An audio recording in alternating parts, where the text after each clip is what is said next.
Hello students, कैसे हो आप सब। मैं निखिल सैनी एम से बोलो मैथ में आपका हार्दिक स्वागत और अभिनंदन करता हूं। ठीक है, आज का टॉपिक हम स्टार्ट करने जा रहे हैं त्रुटियां।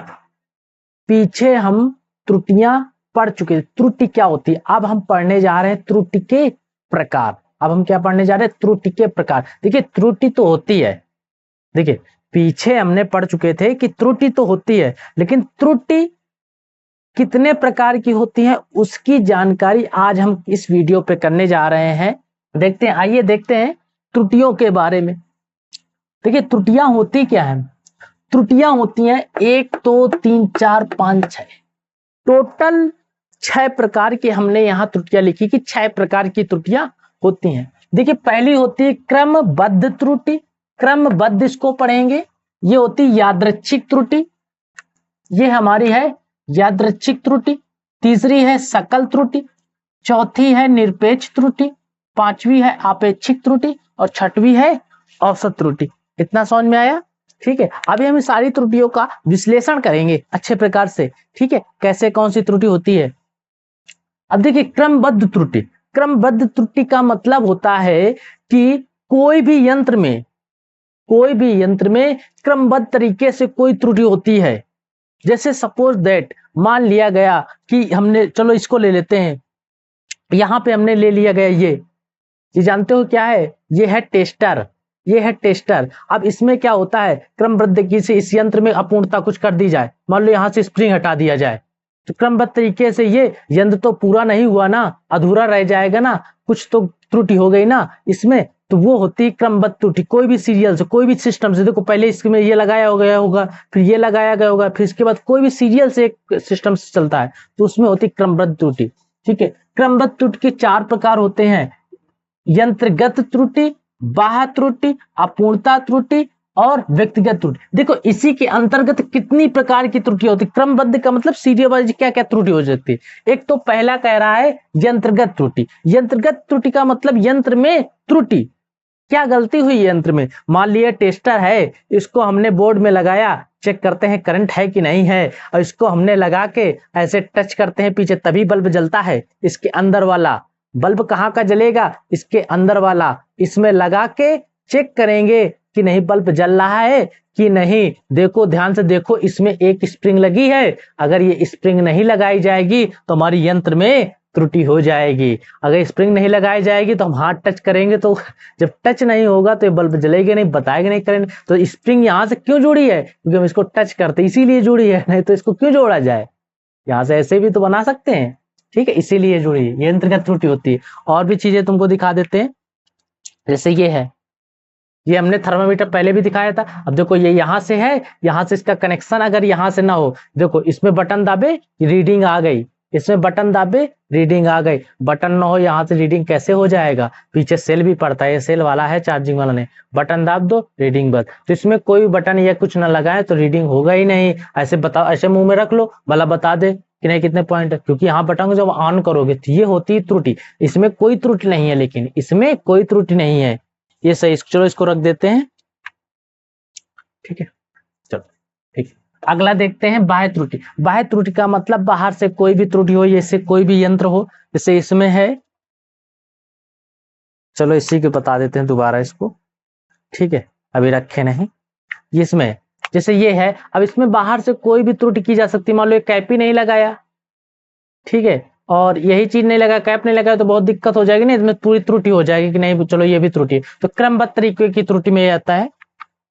चलो अगला देखते हैं, रख दो इसको, नहीं तो खराब ना हो जाए। चलो ठीक है, अगला देखते हैं अपूर्णता त्रुटि। अब देखिए, अपूर्णता त्रुटि का मतलब जो चीज अपूर्ण रह गई हो। अब जैसे मान लो स्केल बनाएगा, स्केल में दिखाते हैं, इसमें ये स्केल है, ठीक है। अब स्केल में है, ये देखिए यहां पर दिया गया है 1 mm, 2 mm, 3 mm, 4 mm। अब अपूर्ण का मतलब कह दे कि इसमें एक ही ना बना हो, सीधा 2 mm दे दे, फिर यहाँ पे 4 ना कहीं बना हो, तो अपूर्ण चीजें लिखी गई है ना इसमें। लेकिन इसमें कोई त्रुटि नहीं, इस स्केल में कोई त्रुटि नहीं। इसमें देखो सब पूरा पॉइंट से दिया गया है, सारी चीजें दी गई हैं, देखो 30 तक पूरा। ठीक है, तो इसमें कोई त्रुटि नहीं, वो होती है अपूर्णता त्रुटि। अगली है व्यक्तिगत त्रुटि। व्यक्तिगत त्रुटि का मतलब होता है पर्सनल त्रुटि, जो हमने की। मान लिया अब हमने यहाँ पर 30 सेंटीमीटर की है, अब इसको हम माप रहे हैं बार बार यहाँ से, लेकिन अगर जैसे कह दे ये मार्कर है 13 सेंटीमीटर का, लेकिन हम बार बार सही से इसको स्केल को नहीं रख पा रहे हैं, यहाँ पे स्केल को हमने सही से यहाँ पे नहीं रखना, थोड़ा सा आगे पीछे रख दिया, तो हमारी ये गलती है। ये इसकी गलती नहीं है ना, तो इसकी गलती है, ये व्यक्तिगत त्रुटि है, क्योंकि हम नहीं सटीक रख पा रहे हैं, ये हमारी गलती है, वो हो गई व्यक्तिगत त्रुटि। ठीक है, तो क्रमबद्ध त्रुटियों का मालूम हो गए, 4 प्रकार की हो गई। अब देखिए यंत्रगत त्रुटि जो है ये होती है 3 प्रकार की, एक होती शून्यांक त्रुटि, एक होती अल्पतमांक त्रुटि, एक होती नियत त्रुटि। तो शून्यांक त्रुटि के बारे में बात करते हैं। अब किसके बारे में बात करेंगे? शून्यांक त्रुटि। देखिए शून्यांक त्रुटि क्या होती है? अब जैसे ये यहाँ से स्टार्ट है, मान लो ये तो 1 से स्टार्ट है, कहीं कहीं पर जो होता है वो 0 से स्टार्ट होता है। ठीक है, जैसे तुमने देखा होगा पेट्रोल पंप में पेट्रोल भराने जाओ तो उसमें जो मशीन लगी रहती है, जब वो पेट्रोल भरना स्टार्ट करेगा तो गौर से देखना, उसमें 5 से कहीं पर 3 से स्टार्ट होता है, यानी उसमें त्रुटि है, गलती है उस मशीन में, क्योंकि वो जो मशीन है उसमें 0 से स्टार्ट होना चाहिए, कहीं पर भी हो। मान लो सपोज दैट इसी में है, यहाँ पर अगर ये लाइन न दी गई हो, डायरेक्ट यहाँ पे 1 लिखा गया हो, 1 से 2 3, ये छोटी छोटी जो लाइनें रहती हैं, अगर ये ना हो इसके बीच में, इसका मतलब इसमें त्रुटि है, क्योंकि हर चीज 0 से स्टार्ट होती है। इसीलिए ये शून्यांक त्रुटि उसी को कहा जाता है जिसमें 0 ना आए। 1 से स्टार्ट हो जाए, 2 से स्टार्ट हो, 3 से, अगर 0 से बिल्कुल स्टार्ट होती है, बिल्कुल 0 1 2 3 4 5, तो वो होती है शून्यांक। कभी भी बटन दाबने पर 0 0 0 हो जाता है। कभी तराजू पे खड़े हो, 4 5 बता, अगर 5 है 5 है, हवा से थोड़ा बता रहा है। एक अच्छा उदाहरण तुमको चलो दे देते हैं, ध्यान में आ गया। जैसे तुमने देखा होगा सुनार की दुकान में गए हो, नहीं गए हो तो जाना कभी, देखना चुनार जानते हो जो तराजू रखता है, उसके अगल बगल वो कांच का लगा रहता है। क्यों लगा रहता है? क्योंकि उसमें कोई गलती ना हो पाए, क्योंकि सोना तो बहुत महंगा है ना, क्योंकि उसमें जब वो गोल्ड को मापते हैं सॉरी, तो बाहर से कोई भी हवा न लग पाए, इसलिए उसको कांच से ढक रखते हैं उस तराजू को। अब यहाँ चीनी लेने जाओ या कोई भी सामान किराने के लेने जाओ तो उसमें कोई दिक्कत नहीं होती, क्योंकि थोड़ा बहुत इतना बहुत महंगा नहीं होता, वो तो छोटी छोटी चीज होती है, इसलिए तो उसमें सुनार कांच लगा देता है कि कोई हवा ना आए, कोई त्रुटि गलती ना हो इसमें। इस वजह से होती है कि 0 ही मशीन, अगर थोड़ी सी वो जो तराजू होता है उसमें अगर थोड़ी सी एयर कहीं से पा गया, तुरंत 0.5 कुछ बता देगा। ठीक है, वेट तुरंत एयर का वेट बता देगा, इसीलिए उसमें लगाया जाता है। ठीक, कोई त्रुटि। अल्पतमांक त्रुटि, देखिए सही अर्थों में कहा जाए तो अल्पतमांक त्रुटि कोई त्रुटि नहीं होती। ये हमने पहले भी अल्पतमांक बताया है कि 1 mm कम से कम लंबाई जो होती है वो अल्पतमांक होते है।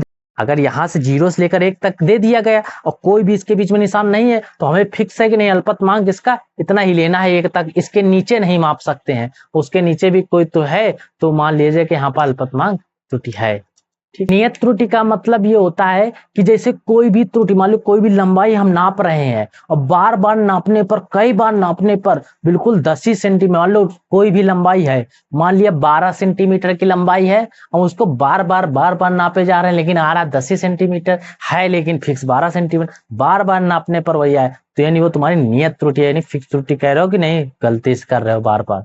ठीक है, नियत त्रुटि समझ में आ गया, इसकी ये त्रुटियां समझ में आ गई। अब देखिए इसकी यादृच्छिक त्रुटि, सकल त्रुटि, निरपेक्ष त्रुटि, आपेक्षिक त्रुटि, औसत त्रुटि, इसके बारे में भी चर्चा नहीं की है। चलिए उसके बारे में भी चर्चा करते हैं। अब चलिए आगे देखते हैं, यादृच्छिक त्रुटि, सकल त्रुटि और निरपेक्ष त्रुटि, इनके बारे में चर्चा करते हैं। देखिए यादृच्छिक त्रुटि क्या होती है,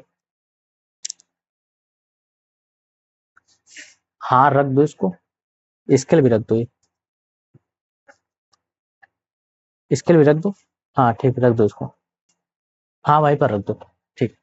हाँ चलिए देखिए यादृच्छिक त्रुटि, देखिए जैसे हमने कोई भी चीज है, मान लो मेज है, कुछ मेज ले लो, मेज को मान लो कोई भी चीज हम नाप रहे हैं बार बार, ठीक है, 2 3 बार, 4 बार, 5 बार, 6 बार, 7 बार, 8 बार, हर बार मापने में यदि अलग अलग हमें लंबाई मापो, मान लो कोई ये मार्कर है, ठीक है, मार्कर को पहली बार मापा तो आया 10 सेंटीमीटर, दूसरी बार मापा 11 सेंटीमीटर, तीसरी बार मापा 10.4 सेंटीमीटर, फिर माप यानी हर बार मापने में यदि अलग अलग आ जाए तो वो होती है यादृच्छिक त्रुटि। ठीक है, यादृच्छिक त्रुटि उसको कहते हैं। सकल त्रुटि, सकल त्रुटि का मतलब कोई भी चीज पाठांक को हमने, पाठांक का मतलब कोई भी हमने रीडिंग की कि इतने सेंटीमीटर इतने सेंटीमीटर इतना वेट है, इसका इतना वेट है, उसको उसको लिख लिया हमने एक कंप्यूटर सिस्टम में या नोट पैड में, लिखने के बाद उसमें हमने दृष्टिबाधित कुछ और कुछ लिख दिया गलती से, तो वो होती है सकल त्रुटि। यानी हमने सही से दृष्टि नहीं डाली तो और कुछ उसकी जगह में लिख दिया। मान लो है 10 सेंटीमीटर, हमने लिख दिया 8 सेंटीमीटर या 18 सेंटीमीटर, कुछ अलग लिख दे, ठीक है, तो वो होती है। अब निरपेक्ष त्रुटि, आपेक्षिक त्रुटि और औसत त्रुटि, इसके बारे में भी हम आगे पढ़ा रहे हैं। ठीक है, इतना पकड़ लीजिए।